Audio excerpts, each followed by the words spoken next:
Muito boa noite, estamos começando mais um programa Canal Aberto na PUC TV, da NET, Canal 20, também pela internet. Vamos debater vários assuntos aqui no programa, como sempre. O nosso assunto principal é política. Essa semana, fato que chamou muita atenção do mundo político goiano foi a renúncia do pré-candidato do PMDB, Júnior do Friboi. Nós vamos discutir isso aqui. Qual serão os rumos da política de Goiás agora em 2014? Muito importante, né, essa discussão. E para falar conosco, nós convidamos, além do meu companheiro Ulisses A.S., que está sempre aqui no nosso Canal Aberto, ele que é editor do Diário da Manhã, nós convidamos o presidente nacional do PHS, Eduardo Machado, homem que entende muito de política, dirige um grande partido em todo o Brasil e vai estar conosco aqui no programa a partir de agora. Eduardo Machado, é um prazer recebê-lo aqui. Boa noite. Prazer é meu. Boa noite, João. Boa noite, Ulisses. Boa noite. Ulisses A.S., foi surpresa para você a saída do Júnior do Friboi de repente? Né? Não deixa de ser uma surpresa, assim. Eu acho que foi mais surpresa mesmo para os friboístas, né? Nós que estamos acompanhando aí, vendo como é que é o comportamento desses pré-candidatos aí, já sabíamos que o enfrentamento entre Júnior do Friboi, o empresário Júnior do Friboi, e o ex-prefeito, ex-governador Iris Rezende, é um enfrentamento muito grande, ou seja, tenso, traumático.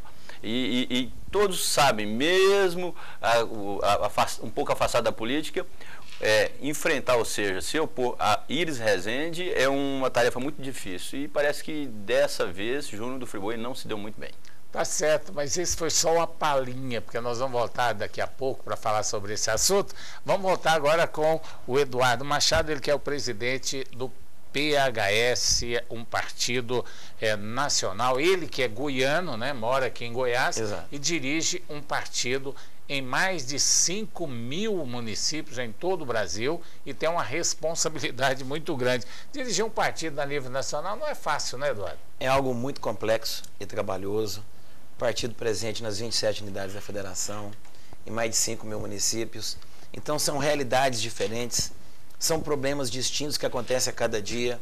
Nós temos aí mais de 800 vereadores, são mais de 1.000 mandatários. Então, com isso, essa responsabilidade é muito grande. Mas, como diria o Ayrton Senna, quando a gente trabalha naquilo que a gente ama, o fardo fica mais leve. Essa dificuldade que o senhor colocou aí, provavelmente ela vai se acirrar mais agora nas eleições, não é? Porque o partido tem que definir, primeiro, apoio à campanha majoritária em nível federal e também as estaduais. Como é que está o PHS em relação a isso? Já tem uma definição? Eu assumi a presidência nacional há 2 anos, fiz um trabalho de reestruturação em todo o Brasil, percorri todo o Brasil várias vezes, montamos chapa completa de candidatos a deputado estadual e federal em todo o Brasil e não teremos candidatos a governador só em 2 ou 3 estados, porém teremos chapas completas de candidatos a deputado estadual e federal. Com isso temos a perspectiva concreta de elegermos de 10 a 15 deputados federais e cerca de 50 deputados estaduais. Eduardo, são quantos hoje em nível do Brasil, deputados federais? Elegemos 2 deputados federais na última eleição e 18 deputados estaduais. Agora, o partido tem uma característica, eu até gostaria que o Eduardo falasse para a gente, porque é o seguinte, aqui em Goiás, nós temos 246 municípios, cada município tem a sua peculiaridade, né? Ali um gosta quer apoiar alguém, outro, e assim muda, né, de local para local. Como é uma eleição estadual, naturalmente é mais fácil, já que você tem só 27 estados. Mas a situação hoje da política no Centro-Oeste é uma. E lá na Amazônia, no Amapá, no Pará, o esquema é mais ou menos o mesmo? É o seguinte, é interessante quando você administra um partido nacionalmente, mesmo regionalmente, você observa o seguinte. Quando eu recebo os nossos dirigentes municipais, as pessoas chegam e falam, olha, Eduardo, eu quero te dizer que no meu município a política é totalmente diferente daqui. Porque aqui pode ser de um jeito assim, assim, assim, mas lá no meu rincão é diferente. E aí ele vai descrever quais são as características do município dele. Quando chega no final do dia, do mês, que você conversa com dezenas, você vê que, na verdade, a política é igual. De Porto Alegre a Manaus. Então, a política é igual, a sociedade brasileira pensa igual. Muda o sotaque, muda a comida típica, mas o comportamento político é muito parecido. Então, com isso, fica mais fácil. você gerir política. Agora, o PHS tem no seu princípio estatutário o seguinte: o princípio da subsidiariedade.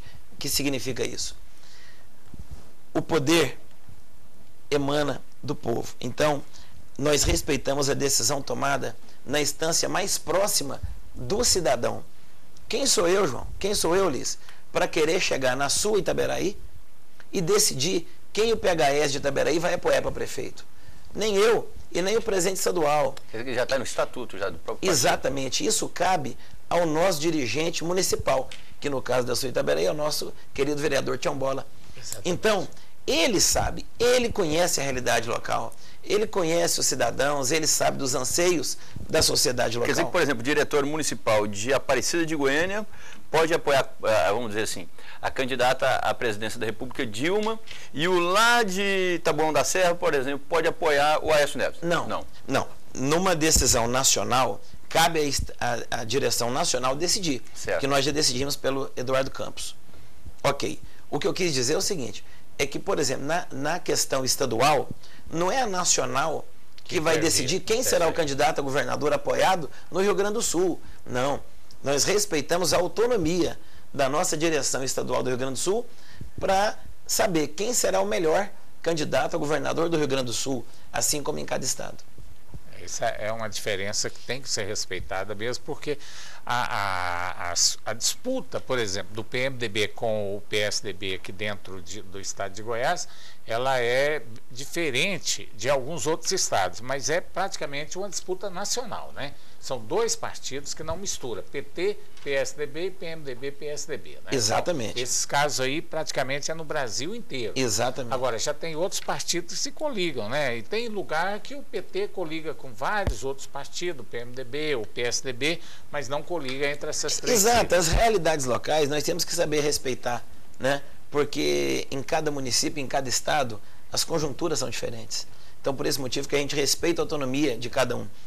E esse respeitar a autonomia é o que faz do PHS um partido diferente. Porque eu diria que existem três tipos de partido. Existem os partidos de cabresto, que são aqueles que o dirigente municipal e estadual não tem poder nenhum. A nacional decide e manda cumprir. Existem aqueles outros que são os partidos venais, que o dirigente fica com a plaquinha de vende-se e fica vendo quem faz a melhor proposta. Já no PHS não existe isso. Nós respeitamos a autonomia de cada dirigente. Presidente, mas então como é que fica, por exemplo? O PHS anunciou apoio à pré-candidatura de Eduardo Campos. Exato. O PHS, até alguns meses, fazia parte da base de apoio do governador Marconi Perillo, que é do PSDB. Faz parte. Faz parte ainda, não é? Sim. E o candidato, por exemplo, do governador Marconi Perillo é o Aécio Neves, o pré-candidato. Sim. Como é que fica esse samba do crioulo doido aí? Não deixa meio confuso, por exemplo, o eleitor em relação ao partido? Ou seja, não tira, inclusive, enfraquece a identidade do partido? Não, pelo contrário. Pelo contrário, mostra que o partido tem realmente a sua posição firmada. Ou seja, não é por apoiarmos o Marconi que a gente entende qual é o melhor nome para o presidente da República. Temos um pensamento definido, que o Eduardo Campos representa o novo eixo que o Brasil precisa. Ok. Portanto, mas em Goiás, nós entendemos que o melhor é o Marconi. Então, estamos com o Marconi e faremos em Goiás o palanque para os dois. Em Goiás, criaremos um comitê suprapartidário de apoio a Eduardo Campos e Marconi Perillo. Interessante, Ulisses, porque essa situação democrática que existe no Brasil é exatamente devido à facilidade que nós temos. Inclusive a nossa urna eletrônica, que é o principal, né? Que é a urna eletrônica, ela dá essa condição. Você chega lá, você pode votar em quem você quiser. Você pode votar para presidente de um partido, senador do outro, deputado federal do outro, estadual do outro. Então essa é a facilidade. Por quê? Não há a chamada verticalização, que essa é uma situação meio complexa. Sim, né? Eu sou um apaixonado pela democracia e pelo sistema pluripartidarista.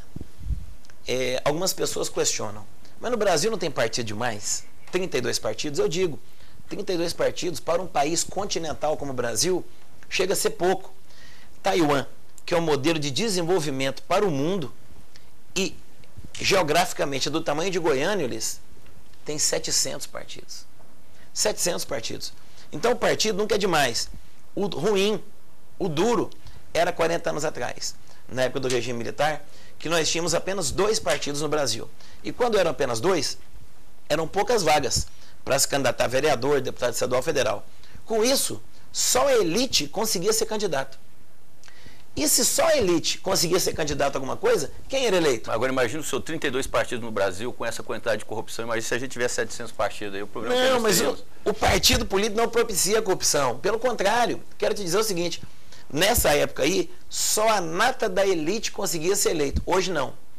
Hoje, graças a esse sistema pluripartidário, no Rio de Janeiro, por exemplo, nós conseguimos eleger vereador um vendedor da feira, um feirante que vendia banana na feira, uma pessoa do povo.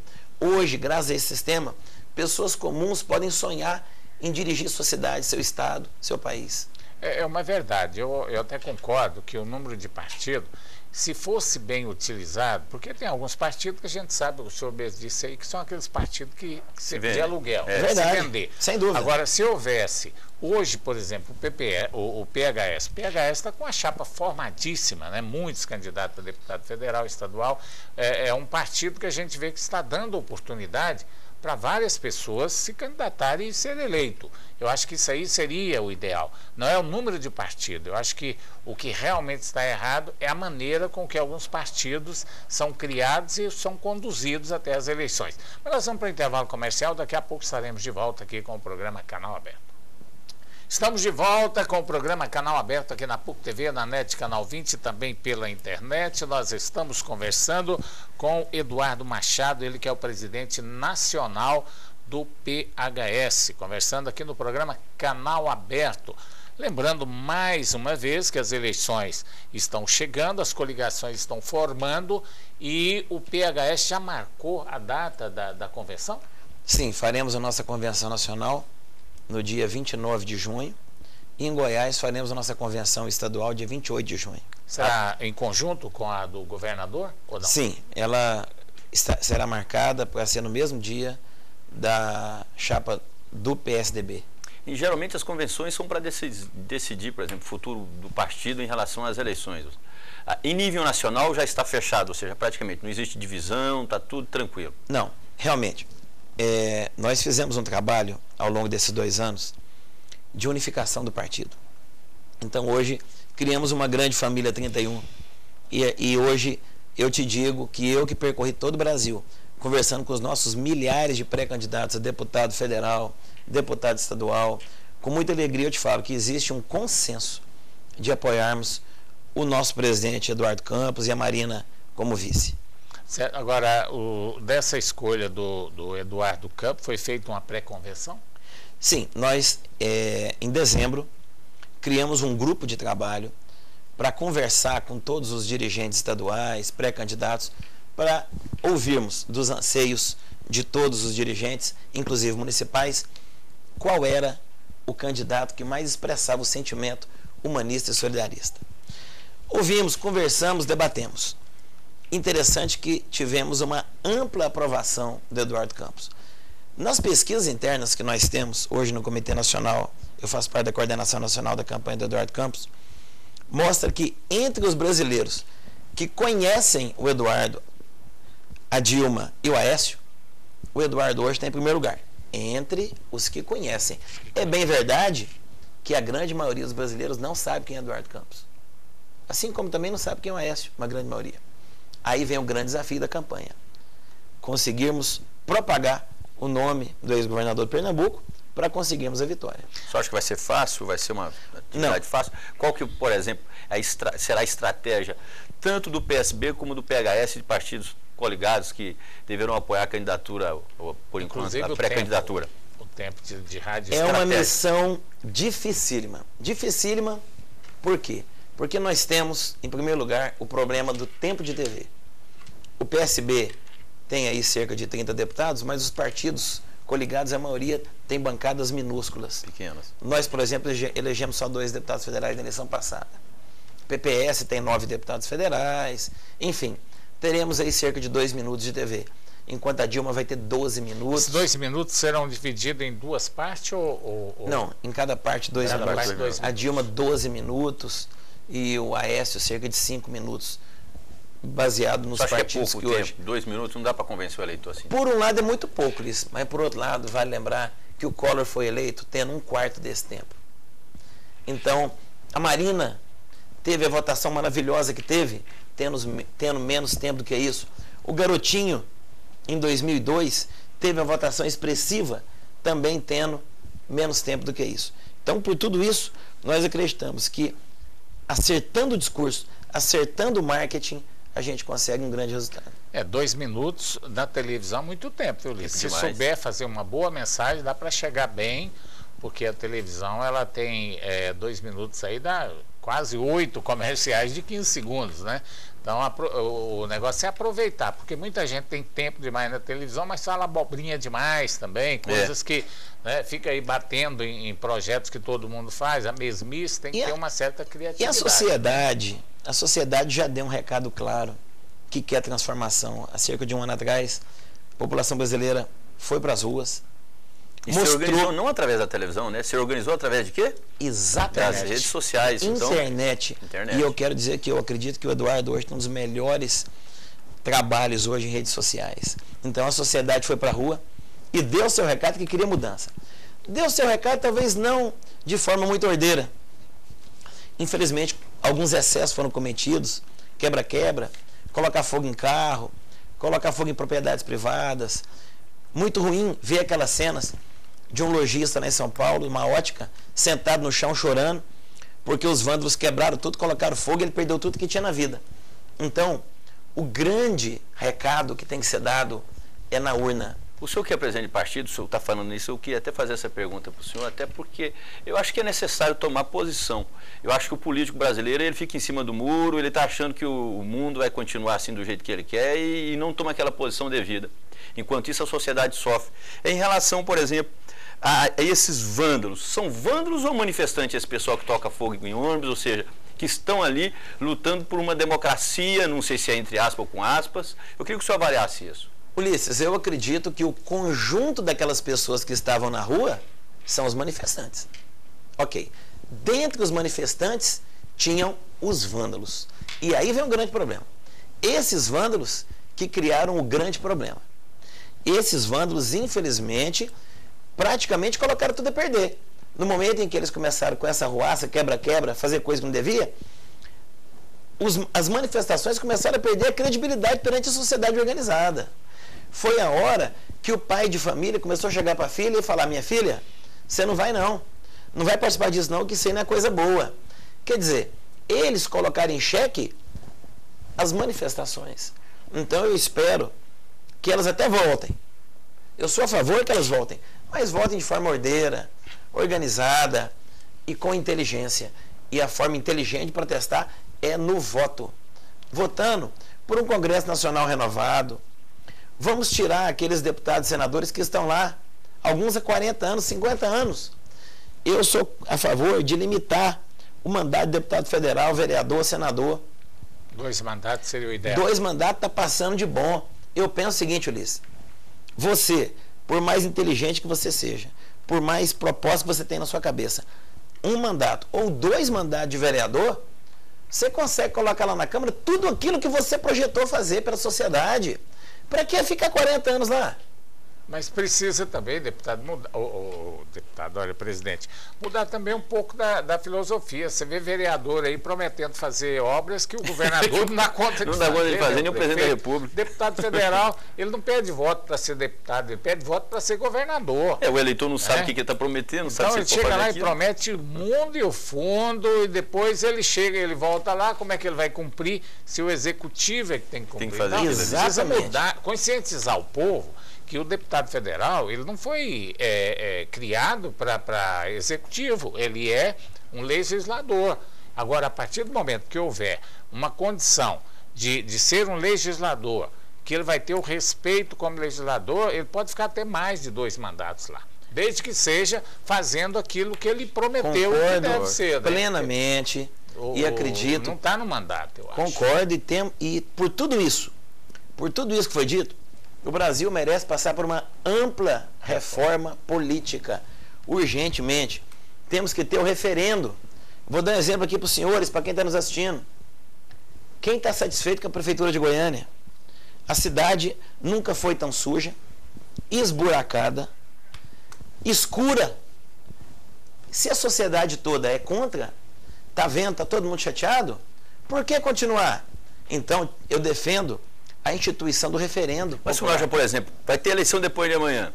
O prefeito Paulo Garcia é candidato a, vamos dizer, a reeleição. Acaba sendo eleito de novo. O senhor não acha que o eleitor tem memória curta? Ele que é o culpado por isso? Eu não digo nem tanto político. O eleitor é que é culpado por isso tudo. O eleitor, ele tem sua culpa. Agora, cabe ao político, cabe ao agente público criar sistemas de conscientização. No momento que ele investe na educação, ele investe... Mas eu quero voltar um pouquinho aqui, gente. Ele tocou num assunto que eu achei interessante, mas nós falamos aqui nesse programa. Quando houve as candidaturas, as pré-candidaturas para a Prefeitura de Goiânia e de Aparecida, as pesquisas eleitorais naquela época davam uma vantagem aí, 33%, 34% para o Paulo Garcia, 27%, 26% para outros candidatos. Então, o povo ficou esperando até a última hora, falei isso aqui no programa, você falou, nós falamos isso aqui, o povo ficou esperando um fato novo. Mas aí quem foram os candidatos? Qual foi a alternativa, quais foram as alternativas que o eleitor de Goiânia tinha? Qual as alternativas que o eleitor de Aparecida tinha? Nós discutimos isso aqui, Ulisses. Lá em Aparecida também, o Maguito ficou com 30 e poucos por cento, muito tempo. O Ademir Menezes ali com 27, 28%. O povo estava esperando o novo, não surgiu. Aí o que aconteceu? Jovair Arantes, Paulo Garcia, Ademir Menezes e Maguito Vilela, o povo falou, não, vamos ficar ruim por ruim, vamos ficar com o que nós temos, que era o Paulo Garcia, e lá também, me desculpa se eu estou contrariando alguém, mas foi um fato que aconteceu aqui. Nós falamos isso aqui. Então é preciso, igual o senhor disse, vários partidos, mas precisa ter opção. Hoje nós temos opções no estado de Goiás, nós temos 4 candidaturas aí com chance de ganhar eleições. Pelo menos dessa vez agora, tem 4 nomes. Sim, 4 nomes. Mas eu defendo que nessa reforma política, e aí é meio polêmico, mas eu defendo que os partidos políticos sejam obrigados a lançar candidato próprio majoritário. Todos eles. Todos. Concordo plenamente. Porque o partido existir, ele existe para quê? Para não ter candidato? Tem muitos partidos que no interior o pessoal fala que é partido de gaveta. Então, existe praticamente... Mas uma coisa, por exemplo, eu garanto que no partido do senhor alguém tentou lançar candidatura própria. Ou não? Mas nós temos candidatos próprios. O candidato próprio é presidente da República. Não. No partido, dessa vez... Não teve nenhum louco, não, porque geralmente sempre todos os partidos têm um louco. Não, tem alguns... fazer carreira solo, aquela coisa toda. Tem alguns loucos, geralmente uns que aparecem e falam que foi enviado de Deus para ser candidato, mas a gente vê que não é esse sentimento. O momento do PHS, que aí é o seguinte, a gente Mas, por exemplo, aí não é um preconceito? Você não acha que, por exemplo, esse enviado, aí vamos colocar entre aspas, esse enviado de Deus aí, você não acha que ele pode, quem sabe, ser o salvador da pátria no Brasil? Pois é, mas acontece que a gente tem também um senso crítico. É verdade. De analisar se aquela pessoa realmente é um enviado. Você tem possibilidade também. Exatamente. Tem inclusive, agora, condições. A regra do jogo hoje é essa. Mas, João, o próprio presidente do PHS, Eduardo Machado, falou que o Collor teve praticamente 1/4 do tempo e conseguiu ser sufragado presidente do Brasil, né? Conseguiu, naquela época, um apoio muito importante, inclusive da Rede Globo de televisão e de outros canais aí. É verdade. O alavancou a candidatura dele. Mas nós vamos para o intervalo comercial, daqui a pouco estaremos de volta com mais programa Canal Aberto aqui. Estamos de volta com o programa Canal Aberto aqui na PUC TV, na NET Canal 20 e também pela internet. O nosso papo continua aqui em off. O detalhe é o seguinte, o Ulisses acha que um louco pode ganhar as eleições aqui no Brasil. Quero voltar um pouquinho no tempo para dizer só um caso. Muita gente considera o Marconi Perillo como um grande fenômeno. Justamente. É preciso lembrar de alguns fatores que teve naquela época das eleições. Vocês podem até me ajudar, o telespectador também. Naquela época, o Iris Rezende teve uma série de problemas no PMDB aqui no estado de Goiás, inclusive com a prisão, né, do irmão dele. Houve aquele fator da panelinha, que foi o mote de campanha, que talvez nunca mais aconteça de novo, quando o Nelson da Capitinga veio com a panelinha e fez um auê tremendo. O Marconi Perillo era o novo, mas ele conseguiu aglutinar toda a oposição em torno do nome dele, né?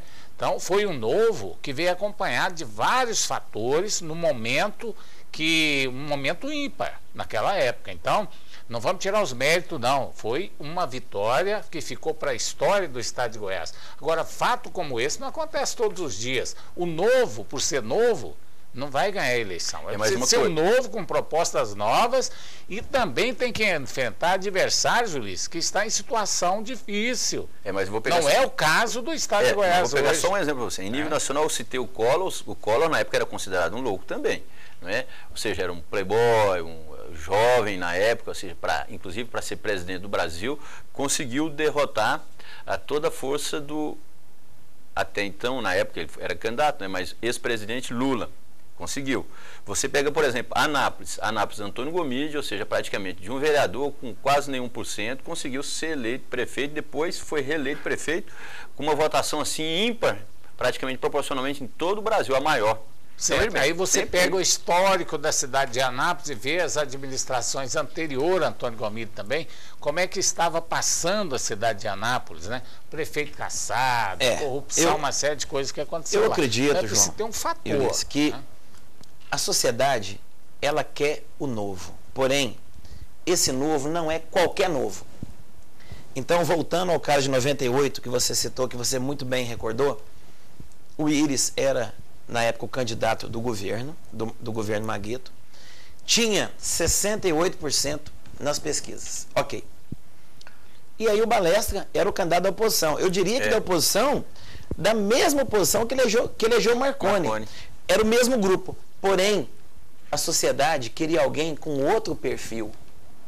Não era o perfil do Balestra, com todo respeito ao deputado Roberto Balestra, que eu gosto muito. Mas a sociedade queria alguém diferente, com um discurso diferente, com a prática diferente. Foi quando surgiu o jovem Marconi Perillo, que não era conhecido. Tanto que criaram na época a história do homem da camisa azul. Por quê? Porque nas carreatas, nas passeatas, era uma forma do locutor falar, olha gente, aquele é o Marconi, o homem da camisa azul, para as pessoas saberem quem era o Marconi. Então, aquele discurso encantou a sociedade. E aí sim, foi o novo que o povo queria. E por isso, Marconi Perillo foi eleito governador em 98. Depois disso, foi reeleito e reeleito, e agora espero que seja eleito de novo, pelo êxito total nas suas administrações. Mas aquele sentimento de renovação, vindo no caso de 92, quando o Fernando Collor de Mello foi eleito presidente da República, o Collor, ele também emplacou o discurso. Naquela eleição, Brizola começou na frente, Ulisses Guimarães, que tinha o maior partido, a maior organização, Ulisses não encontrou o discurso, e olha que ele tinha aquele histórico, o homem que tinha acabado de entregar a Constituinte, mas ele não emplacou o discurso. O Afife entrou nos minutos finais com um discurso que quase convenceu. Mário Covas também teve uma boa, mas o Collor veio com o discurso caçador de maracujá, né? O caçador de marajá, e aquele discurso encantou o Brasil, e ele conseguiu ir para o segundo turno com Lula e não deu outra. Virou presidente da República. É preciso o novo, para surgir o novo, você tem que ter um fato no momento político, não é só você querer emplacar um novo. A situação hoje, o povo quer um novo, mas qual a catástrofe política que nós estamos vivendo? Mas eu acho preciso olhar isso. Você falou certo. Tem um político novo que tem um conteúdo novo, moderno, ou seja, que consegue aglutinar, consegue pegar essa capilaridade eleitoral no país, né, ou então no Estado, e também tem um eleitor que demonstra essa necessidade desse novo. Então eu acredito o seguinte, que essa necessidade do novo, ela não está no político que está querendo se mostrar novo, ela está no eleitor que está cobrando, e o seguinte, pelo jeito, ela quer mudanças. No meu ponto de vista, mas vou fazer uma pergunta para o senhor, que eu acho que vai ser contrário a essa. No meu ponto de vista, o povo está querendo mudanças. Foram demonstradas nas manifestações de junho passado. Mas, pelas pesquisas eleitorais, Marconi está reeleito, as pesquisas demonstram isso, e a presidenta Dilma também. O senhor acha que o eleitor está, assim, vamos dizer, está acostumado, vamos dizer, está acomodado, ele não está querendo mudança, ou o senhor não acredita em pesquisas? Eu acredito que a leitura da pesquisa, ela tem que ser muito bem feita. Então, uma coisa é a gente medir a aprovação. Tudo bem, nas pesquisas hoje, a Dilma, ela seria reeleita se a eleição fosse hoje. Porém, nas qualitativas estratificadas que a gente acompanha o seguinte, que entre os eleitores que conhecem Eduardo Campos, principalmente quando é induzido o nome dos vices, nas pesquisas em que se coloca Eduardo e Marina, Aécio e Aloysio Nunes Ferreira, ou Ana Amélia, e Dilma e Michel Temer, entre os eleitores que declaram conhecer os três, o Eduardo está na frente.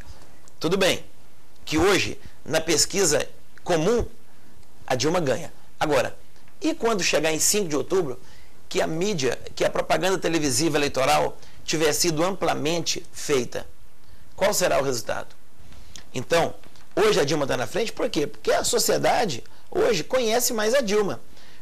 Hoje, nas pesquisas que nós temos, principalmente da Grande São Paulo, quando mostra a foto, nas qualitativas, Ulisses, pega pessoas na rua, coloca numa sala, pega uma foto e mostra. Quem é esse aqui? Quando mostra a foto do Aécio e do Eduardo, quase ninguém conhece. Quando mostra a Dilma, as pessoas sabem quem é a Dilma. Sabem quem é o Lula, sabem quem é o Geraldo Alckmin. E alguns sabem quem é a Marina, pelo recall da eleição de 2010. Mas pouquíssimos sabem quem são os outros dois. Mas no momento que souber, assim como nas qualitativas mostra que quem conhece os três vota no Eduardo, a coisa pode mudar. Não estou afirmando que vai mudar. Espero que mude. É possível, né? Tudo é possível. Agora, no caso de Goiás, é diferente. A sociedade conhece o Marconi, mas também conhece os adversários do Marconi. O Vanderlan foi candidato em 2010. O Antônio Gomide é muito conhecido porque foi prefeito de Anápolis. O Íris, então... Talvez o menos conhecido. Hoje é Antônio o Íris, Gomide, então, né? Todo mundo conhece. E no momento em que com esses candidatos já muito conhecidos, o governador Marconi Perillo está na frente, aí sim é um quadro mais concretizado. É aquilo que eu disse aqui sobre o Paulo Garcia e o Maguito Vilela. O eleitor está esperando um fato novo. Até agora, 30% dos eleitores manifestaram nas pesquisas, né? Mais ou menos isso. Os demais estão aguardando um fato novo. Se surgir um fato novo, pode alterar. Mas até agora, eu não vejo nenhum fato novo. O grande desafio, eu creio que a eleição está na mão dos marqueteiros. Né? Verdade. Felizmente ou infelizmente, essa é a verdade. Estrutura de campanha, sim, marqueteiro. Dizem que a premissa do marketing político, a premissa do marketing, melhor dizendo, é você falar para o eleitor, para o seu consumidor, aquilo que ele quer ouvir. Mas o senhor acredita, por exemplo, que o eleitor está plugado, ou seja, está subserviente a esse chamado conteúdo aí de marqueteiro, dos marqueteiros? No meu ponto de vista, não. Eu acho que o eleitor já está se separando, se tornando cada vez mais independente, inclusive das propagandas que tem. Não é a propaganda de candidato, não. Propaganda de televisão também, aquelas propagandas que geralmente o cara vai comprar um produto, não é aquele produto que estava sendo anunciado, aquela coisa toda. O eleitor, ele como consumidor de um político, ele já está assim um pouco com os pés atrás, ou seja, com o pé atrás. Eu concordo que a sociedade está cada vez mais exigente, mais crítica. Ou seja, não basta aí... sem querer fazer propaganda. Até porque as redes sociais têm ajudado isso. Sim, mas é aí que eu quero chegar. Então, por exemplo, não basta um Eduardo Campos chegar e falar assim, ó, eu vou resolver o problema da segurança pública, se ele não tivesse feito isso no Pernambuco. Não bastaria o Marconi chegar agora e falar que vai melhorar a saúde, se ele não tivesse resolvido o problema da saúde em Goiás. Quando eu falo resolvido, é o seguinte, vou dar um dado. Goiás hoje tem 9 hospitais públicos. Marconi fez 8. Quer dizer, ele tem moral para chegar. Aí vem a questão, concordando com a sua pergunta, Ulisses, no momento em que ele, se não tivesse feito nada na área da saúde, e ele falasse isso, aí hoje o eleitor que tem acesso à rede social, à internet, a pesquisar, ia falar, como assim? Foi governador 12 anos e não fez, como é que está dizendo que vai fazer agora? Então, não basta hoje em dia você tem que falar algo que tenha conteúdo. Que tem história, né? Que tem história. E é nesse momento que o gestor, ele não basta falar, ele tem que provar que ele tem capacidade. E é por esse motivo que eu quero concordar com aquilo que você disse agora. O eleitor quer o novo, mas não é qualquer novo. É um novo que tenha gabarito, que tenha experiência comprovada. É verdade. Inclusive hoje, né, as eleições não tem nada definido. Na minha opinião, nós temos 4 bons pré-candidatos, ou pré-candidatos. O Vanderlan, Antônio Gomide, Marconi Perillo, o Íris Rezende. O Íris. Aí a pergunta que eu vou fazer para você. Você acha que o Íris é pré-candidato? Até porque ele tinha tirado a pré-candidatura dele, não deu um pio. Não. Eu acho que o Íris, ele usou uma estratégia inteligente. Porque se ele vai para a convenção, ele ia perder para o Júnior de Friboi. Lógico. O Júnior de Friboi estava louco para ter uma convenção para ele disputar e ganhar do Íris. Porque aí não tinha justificativa para o grupo do Íris não apoiar ele. Ó, eu ganhei na convenção, sou o candidato do partido, Partido Democrático, o Partido Democrático, acabava toda a confusão. Quando o Íris viu que estava caminhando para isso, que seria a solução mais viável, mais palpável, ele perderia o PMDB, que eu já disse aqui do programa, e repito, a disputa no PMDB não é para ser candidato a governador, é pelo poder dentro do PMDB. Com certeza. Essa foi a briga dentro do PMDB. Então hoje não, hoje o Íris está tranquilo, ele tem o controle do partido, voltou para as mãos dele, não tem adversário dentro do partido e com certeza as pesquisas que ele acredita muito, né, vai favorecer com que ele aceite. E outra coisa, depois de toda essa briga, se ele não aceitar ser o candidato do PMDB, é colocar o partido numa fria também. Porque já houve uma notícia aí que poderia ser o filho do Maguito Vilela, Daniel Vilela, ser candidato a governador, com Íris a senador, já saiu essa conversa aí nos bastidores, mas eu acho que não vai acontecer isso não. Inclusive essa justificativa em relação a essa possível pré-candidatura do Daniel Vilela é em relação, tendo em vista o espelho, Marconi Perillo, ou seja, mostrando que era um cara jovem, determinado, aquela coisa toda, e que conseguiu ser eleito. Mas esse não é o momento para se pensar naquela eleição de 98, não. Eu acho que não tem fato ainda, não tem clima para esse tipo de novo, entendeu?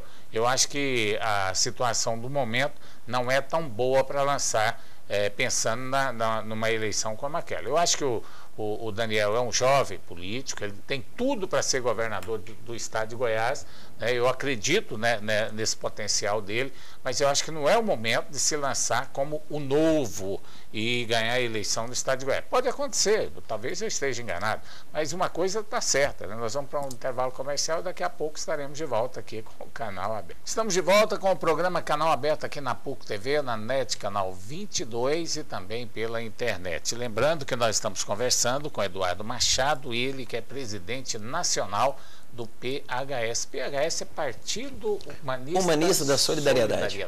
Tem uma ligação aí, solidariedade, pouca gente sabe, né? É um partido que nasceu há 17 anos, ao contrário desses partidos que nascem hoje em dia nos corredores de Brasília para atender necessidades especiais, atendendo brechas da lei, para promover o troca-troca de legenda. PHS nasceu do seio de pensadores cristãos num seminário na cidade de Santa Luzia, Minas Gerais, como instrumento para poder praticar uma política diferente. PHS se orgulha em ser um espaço, um chão limpo, onde se pratica a verdadeira política social cristã. Tá certo. Ulisses Aes, tem gente, colega nosso de profissão, né, de jornalismo, voltando àquele discurso de que Antônio Gomide poderia agora, né, voltar a apoiar Íris Rezende Machado. O Antônio Gomide já colocou o bloco na rua faz tempo, né? Está trabalhando aí para o interior, já visitou várias cidades, já encarnou o espírito de candidato de pré-candidato a governador. Você acredita que pode haver uma reversão aí? Se o ex-presidente Lula não vier arbitrariamente em Goiás, ou seja, e colocar goela abaixo a pré-candidatura do Íris Rezende, provavelmente ele continuará, ou seja, Antônio Gomide continuará numa das raias aí e na sua pré-candidatura, até porque ele disse aqui no programa que não interessa para ele nada e afirmou que seria o candidato se o partido, o PT, desse respaldo para ele. O PT deu respaldo, até deu consentimento para que ele deixasse a prefeitura de Anápolis, o segundo maior município de Goiás em relação ao PIB, não é? E então não tem porquê o próprio PT puxar o tapete agora do Antônio Gomide. Mas num determinado momento também, nós conversamos com ele aqui, inclusive, nos bastidores, e ele demonstrou uma determinada, vamos dizer assim, opção pela pré-candidatura do Iris Rezende em relação à do Júnior do Friboi. Diz que via com bons olhos aquilo ali, aquela coisa toda. Então é complicado, porque se for pelo sentimento dele do coração, ou seja, o PT, PMDB com essa aliança em nível nacional e em nível estadual já há bastante tempo, provavelmente ele tiraria a sua candidatura, mas ele sacrificou-se, ou seja, ele deixou a Prefeitura de Anápolis um projeto político pessoal dele também e do partido para ser o nome do PT. E o PT puxar o tapete nessa hora, ou seja, nessa situação, nesse exato momento, eu acho que seria dramático. Bom, presidente Eduardo Machado, eu pergunto ao senhor, o senhor acredita que o PM, o senhor que é presidente de um partido a nível nacional, o senhor acredita que o PT faria isso? Eu não acredito. Eu acredito que o PT, vamos separar agora aqui completamente o que é governo Dilma, o que foi o governo Lula, do que é o PT enquanto instituição partidária, que eu respeito muito. Respeito muito o PT. Respeito muito o Robson Ottoni, o Antônio Gomide, acredito que são homens sérios. Então eu acredito o seguinte, o PT deu a palavra. O presidente Rui Falcão deu a palavra. Que o Antônio Gomide era candidato. E aí vem, então eu acredito que o PT não vai puxar o tapete deles. Esse é o primeiro ponto. Segundo ponto, por eu conhecer o Antônio Gomide, conhecer o Robson Ottoni, eu afirmo, eles não vão molhar a espoleta, não. Eles vão enfrentar. Não interessa quanto da pesquisa, não interessa. Eles se determinaram a fazer esse trabalho, eles vão fazer esse trabalho e vão até o fim. Porque eles são pessoas que são persistentes. Daí, ó, a história do Robson Ottoni. Eu vou fazer uma pergunta para o senhor. Esse discurso não é o da conveniência, não. Vou explicar por quê. Por que discurso da conveniência? Para o Marconi Perillo, acredito eu, que se houvesse a união do PT agora, ou seja, Antônio Gomide e do Iris Rezende, dificultaria a possibilidade do Marconi ser reeleito, como dizem, inclusive, no primeiro turno. O senhor não acha, por exemplo, e o senhor faz, ou seja, o partido do senhor, o PHS, faz parte da base de apoio do governador Marconi Perillo. Faz parte. Não queria nenhum entrave, nenhuma dificuldade para prejudicar. Eu, apesar de ser da base do governador Marconi Perillo, gosto do Marconi, acredito no Marconi, fui secretário de Estado do Marconi, mas eu quero dizer o seguinte, eu sei que você discorda, mas na minha opinião, o melhor para a oposição é se dividir. Hoje, o Gomide, se ele é candidato, ele vai ter a faixa de voto dele. O Iris, se for candidato, vai ter a faixa de voto dele. Agora, essa união, ela cria uma interseção impossível. Existem eleitores do PT que não querem votar no Iris. E existem eleitores do Iris que não querem votar no PT. Então, esses poderiam migrar. Eu não diria necessariamente para o Marconi, mas poderiam migrar ou para o voto nulo, para a abstenção, ou quem sabe para o Vanderlan Cardoso. Então, na minha opinião, como estratégia de primeiro turno, o melhor para a oposição e o pior para a situação seria as duas candidaturas. Detalhe. E essa junção dos dois amplia a possibilidade do governador Marconi Perillo ser eleito no primeiro turno. Essa é a minha leitura. Certo, agora eu vou dar minha opinião a respeito dessa intervenção nacional do PT. Primeiro, o PT não gosta, não é apaixonado pelo PMDB de Goiás. O PT nacional não gosta do PMDB de Goiás. Eu vou explicar por quê. Pode até o PMDB contestar essa situação. Qual cargo que o PMDB de Goiás tem no governo federal? Verdade, concordo. Certo? Não deram nenhum cargo para Iris Rezende Machado, não deram nenhum cargo para Maguito Vilela. O único prefeito ou político de Goiás que tem livre trânsito no governo do PT chama-se Maguito Vilela. Mas deixa eu falar uma coisa, vou te interromper aqui agora. Isso ele construiu quando ele era senador. Você vai concordar comigo. Qual que é o grande inimigo hoje em nível estadual, ou seja, de todos os estados do ex-presidente Lula? Certo, mas Quem? Tá, Marconi Perillo. Mas então o Lula provavelmente vai fazer tudo para derrotar o Marconi aqui. Mas preste atenção, o Lula fez tudo para derrotar o Marconi Perillo na eleição passada, juntou PMDB, PT, e no primeiro turno, quem ganhou a eleição no estado de Goiás? José Serra, não foi? Foi. José Serra ganhou, com todo esse grupo junto. No segundo turno, Aí mudou, esfriaram tudo, a Dilma acabou ganhando no segundo turno aqui em Goiás. Então, não adianta você querer impor uma derrota, você tem que ter estratégias. O PMDB hoje, com o PT, parece uma relação muito boa a nível nacional, mas aqui em Goiás eu não vi nenhum privilégio do PMDB junto ao governo Lula, nem junto ao governo Dilma, porque senão ele estaria aí com o ministério. Goiás merecia muito isso. Bem lembrado, né? Muito bem lembrado. O Íris foi ministro do Sarney, foi ministro do Fernando Henrique Cardoso, foi ministro do PSDB, mas do PT, que propaga toda essa amizade, o PMDB de Goiás não tem nenhum espaço significativo. Tinha uma diretoria que o Marcelo Mello ocupou na Conab, ou seja, um cargo de quarto ou quinto escalão. Não, e outra, a presidenta Dilma, para fazer a visita que ela fez aqui, acho que foi a semana passada, antes ela desmarcou, acho que foi 3 ou 4 antes, ou seja, até chegar aqui. Exatamente. Parece que Goiás não é prioridade do governo federal. É uma situação que tem que ser bem analisada, porque intervir num candidato como Antônio Gomide, porque o Antônio Gomide ele ainda está praticamente do primeiro mandato político dele, porque ele ficou só 5 anos em Anápolis, né, como prefeito, com uma oportunidade de lançar um nome novo, o PT lançar um nome novo, porque o Antônio Gomide é um político de muito futuro, né? Nós temos que ver que é de muito futuro, pode até ganhar o governo do Estado agora, mas se não ganhar, é um político futuro, quer dizer, o PT está plantando uma boa semente no Estado de Goiás, que eu acho o Antônio Gomide uma boa semente política no Estado de Goiás. É um homem do bem, sem dúvida. Um homem do bem, um homem que tem lá as suas qualidades, já tem um currículo como prefeito de Anápolis, então deixar de investir no Antônio Gomide, que é um político de futuro, para poder colocar ele numa situação que ele não quer, para apoiar o Íris Rezende Machado, aí teria que ter um alinhamento muito forte entre o PT e o PMDB de Goiás. Eu, particularmente, não vejo esse alinhamento aqui nessa administração atual. E o que faltam também são partidos para fazer parte dessas alianças desses outros candidatos. Então, o governador Marconi hoje tem um amplo leque de 14 partidos, como você bem lembrou, e são 14 partidos que oferecem quadros.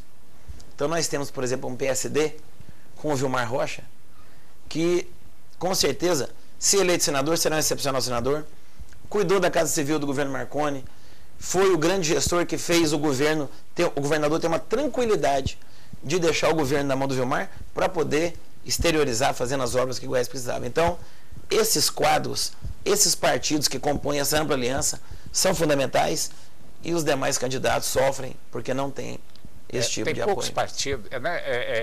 Eu falei aqui uma vez, no programa, não lembro qual programa foi, que o governador tem o governo na mão e tem a base aliada na mão. Isso é fundamental. E a oposição não conseguiu aglutinar, porque se a oposição de Goiás hoje estivesse aglutinada, todos juntos, né, com um bom candidato a governador, eles têm bom candidato, eu não vou falar quem, mas tem bom candidato a governador, tem bom candidato a senador, né? Se tivesse tudo aglutinado, a história política deveria ser diferente. Eu não digo que ia ganhar ou perder, né? Mas haveria um grande equilíbrio em todo sentido. Eu não vejo esse grande equilíbrio no primeiro turno. Por isso eu vejo que todos os candidatos têm possibilidade de ganhar o governo do Estado de Goiás. Por quê? Porque essa divisão, o que for para o segundo turno, conseguir fazer uma boa aglutinação no segundo turno, aí pode haver um equilíbrio e a eleição pode ser decidida em favor de qualquer um. Não tem favorito, na minha opinião. As pesquisas eleitorais ainda estão no começo, apenas 30% aí da população manifestou de uma certa forma, né? Houve manifesto aí nas pesquisas, 69%, 70% não manifestaram. Então, tudo pode acontecer nas eleições. E é por isso que nós aqui do Canal Aberto estamos debatendo a política do Estado de Goiás e eu vejo uma disputa muito equilibrada. A eleição vai ser muito difícil, não importa para que lado for, mas essa eleição vai ser uma das mais difíceis porque nós temos bons candidatos. Eu defendo esse número de partido político e torço para que na próxima eleição a gente tenha aí 30 pré-candidatos, 30 candidatos, quem sabe, né? Seria grandes opções aí. Até, quem sabe, nós lançaríamos o Ulisses Aécio, candidato a governador de Goiás. Você já tem um colégio eleitoral lá em Itaberaí, já é extremamente conhecido em Goiás. Meu apoio é seu. Então tá. Olha, gente, Tem mais um fator interessante que eu quero lembrar aqui, Ulisses. Essa semana, eu estive no Centro Cultural, ali na Praça Cívica, onde o meu amigo itaberino Antônio César Caldas foi empossado como membro da Academia Goiana de Letras, um cargo que honra muito Instituto Histórico todos nós, né? Nos deixou assim bastante feliz, o povo de Itaberaí então, e a academia ganhou um intelectual, um homem de todas as qualidades que você pensar, de conhecimento, de cultura, de personalidade, sem sombra de dúvida. O Antônio César Caldas Pinheiro é um presente que Itaberaí dá para a cultura do estado de Goiás, e a cultura também nos dá lá para a cidade de Itaberaí esse brilhante jovem que tomou posse. Eu quero parabenizá-lo aqui e toda a cultura do estado de Goiás. Lá também estava o professor Volmir Amado. Ele que assiste o programa todos os dias, viu, Ulisses? Nós vamos dar um abraço para ele hoje. Ele que é o nosso reitor, né, e uma pessoa também extremamente... um homem cheio de cultura, né? Porque o professor Volmir frente do seu tempo, está à frente do tempo de muita gente. É um homem que conhece muito e que sabe muito, e que nós vamos trazê-lo aqui no programa. Já estou com saudade de entrevistar aqui o professor Volmir Amado, porque ele sempre que vem aqui nos dá uma grande lição, a gente aprende muito com ele. Eduardo Machado, presidente do PHS, foi muito bom conversar com o senhor aqui no programa, nos honrou muito obrigado. Eu te agradeço, João, Ulisses. Obrigado. Quero dizer que eu sempre assisto o programa, obrigado. Sempre leio o Ulisses. Obrigado mesmo. Quero te dizer que eu admiro muito, até porque discutir política é discutir o futuro das nossas gerações. Então a pessoa que discute política, que acompanha a política, é a pessoa que está preocupada com a melhoria da condição de vida de todos nós. Então, por esse motivo, eu agradeço a participação, agradeço terem o convite, agradeço a cada um que assistiu e que Deus abençoe a cada um de nós. Tá certo. Ulisses S. Vou mandar um abraço para o Anicésio. Anicésio é irmão do jornalista Batista Custódio e está sintonizado no programa Canal Aberto aqui na PUC todas as segunda-feira. E domingo também. Tá certo. O meu abraço vai para a Flávia, minha esposa, e também para a Dorva. Ela falou, hoje é dia de você mandar um abraço para a gente aqui. Através dela, eu cumprimento a todas as mulheres que estão assistindo ao nosso programa Canal Aberto. Boa noite para você. Na próxima segunda-feira, 22h30, estaremos de volta com o programa Canal Aberto. Até lá, obrigado pela audiência.